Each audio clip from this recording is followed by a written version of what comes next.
I'm Cari Peters, a recognized thought leader in the Microsoft Dynamics community and a Microsoft MVP for business applications. Welcome to the Get Your New View podcast. Keep listening to learn how we work with frustrated Business Central and NAV users who struggle to use their system and find the answers that they need. We teach them to truly understand how the system can support their business processes to make immediate and lasting improvements. As a result, they get more done in less time, make better business decisions, and even love their system. Hey, Cari. Hello, hello.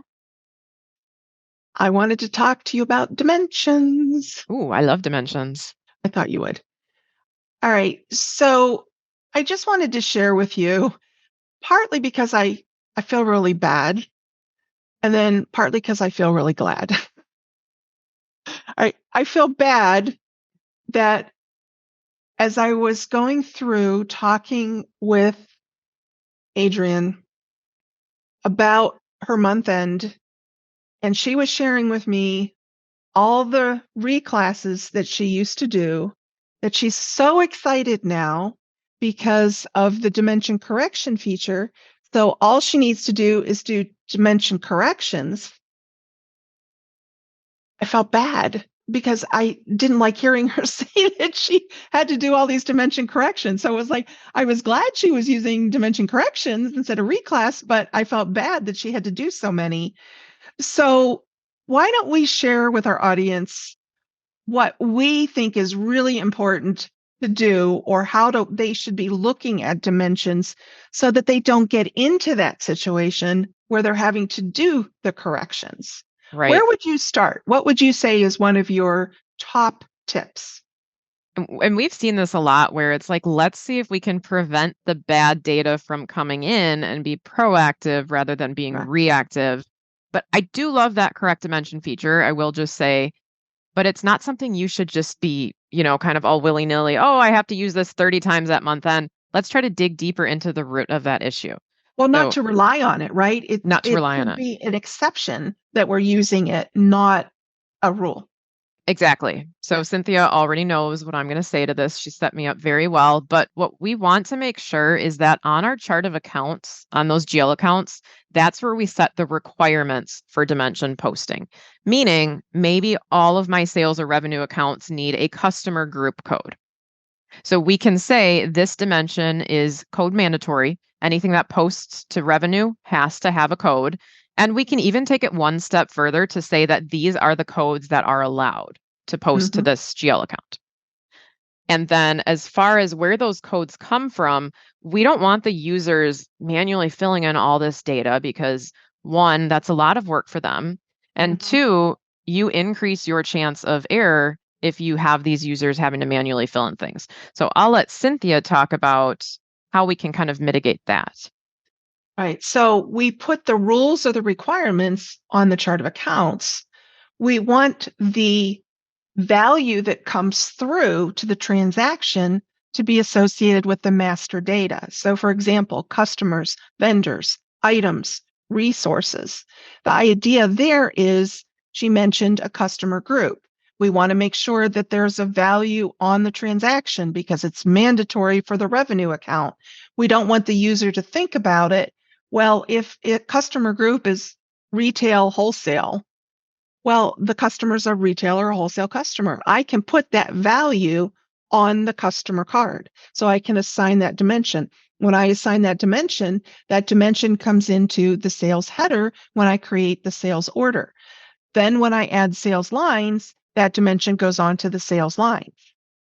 Now, one of the things that I see frequently is this quick rush to go and say that all of the dimensions that I'm assigning, or the different ones like customer group, territory, branch, project code, anything that I might be assigning to master data, that I think I need to make those into shortcut dimensions.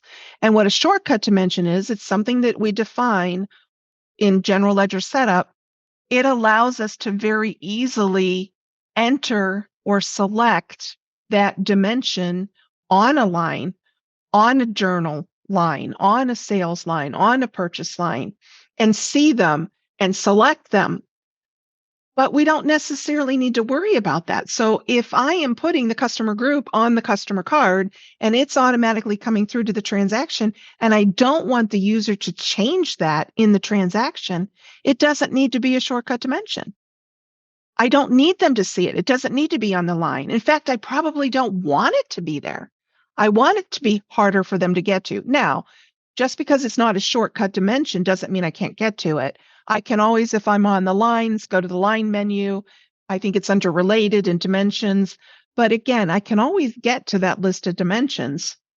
But if I put the default value on the master data and it comes through to my transaction and it's automatic and I don't want the user to change it, I'm done. Yeah. If I need the user to consider it because maybe by transaction it might be different, then I need to set it up as a shortcut dimension. It makes it easier to do, and I would only have that one on the line. And make sure that that user has that dimension visible so that they know they need to review it. So basically, in a nutshell, default the dimension codes onto your master data, customers, items, vendors, I think even resources, locations, and put the requirements on your chart of accounts, because those two combined, used correctly, will give you good data for your financial reporting. Well, and don't forget, if you've come from Nav or you've been using Business Central for a while, one of the improvements we've had in the most recent years is that ability to, in our requirements, in our chart of accounts, Cari mentioned this, we now have the ability to say, select a set of dimensions that are allowed. So before it was, we could pick one and it would be same code. Well, now we can use a filter and basically indicate, well, it's only for this revenue account, it's only allowed to be the customer type of service.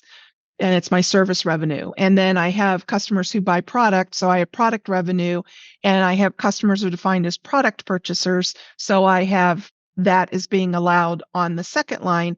And then I might have marketing materials, and I don't care if they're service or product, but I also don't want maybe my wholesalers to get a hold of my retailers to get a hold of my marketing materials. So I can eliminate them. So I could say just two of the dimensions, not the third one. So again, it's kind of hard to explain, but it is so powerful, and it allows us, we can't forget about this, to not have to deal with the corrections after the fact, because we're making sure we're getting the good data in up front. So if you think you can handle us for more than 5 minutes, we have a lot more to share. Especially on dimensions. So check us out on learndynamics.com for on-demand training courses. Did your team ever really get good training to understand how to use your business software? Do you think you could use more features of your software if you just knew how? Are you frustrated with inefficiency that never seems to get better? Do you suspect that there just has to be a better way, but you don't know what that is? We believe every company can benefit from increased efficiency and higher utilization of their software, and that it's possible to have fun while learning exactly how to do that. The experts at NewView Strategies work with frustrated Business Central and NAV users who struggle to use their system and find the answers they need. We teach them to truly understand how the system can support their business processes to make immediate and lasting improvements. As a result, they get more done in less time, make better decisions, and even love their system. Please contact us at getyournewview.com to get started.